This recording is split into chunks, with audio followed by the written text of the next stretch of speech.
आयडियाची किंवा ज्यातनं आपल्याला ज्ञान मिळेल आणि आपल्या ज्ञानाचं चीज होईल.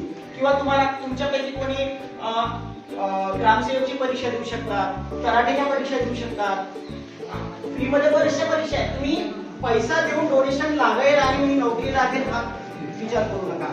IAS आहे, IPS आहे, MPSC आहे, अशा ज्या फील्ड जर तुम्ही करिअरच्या जर निवडल्या तर तुम्हाला भविष्यामध्ये तुमचं करिअर पण चांगलं होणार आणि तुम्हाला तुमच्या आईवडिलांचे जे स्वप्न आहे ते साकार करायचं आहे. तुम्हाला असं नाही वाटत का आपल्याला काहीतरी तर बनायचं आहे, चूल आणि मूल ह्या दोन गोष्टी आपल्याला करायच्या नाही वाटत का? अंतःकरणातून विचारा, स्वतःला विचारा की मी काय करायला हवं.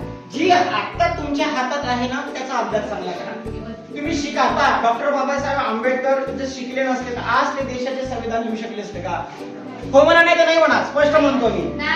लिहू शकले असते का? त्यांनी शिक्षणाने आपली परिस्थिती बदलवली. म्हणजे शिक्षणाची एक कला आहे पहा. शिक्षण, शील, ठीक आहे, श म्हणजे क्षमा आणि नीती.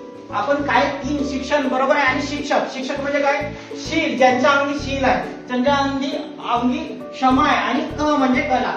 ह्या सगळ्या गोष्टी शिकवण्याची जी कला आहे ती शिक्षण. ह्या म्हणजे बाय मराठीत म्हण आहे, लाजू नका, बाय झुकू नको आणि भिवू नका, शिकण्याची संधी सोडू नका. जो लाजला तो मेला, जो थांबला तो संपला, तो गेला मशानघाटामध्ये, त्याचं आयुष्य बरबाद. तो आपल्या आयुष्यात काही करू शकत नाही.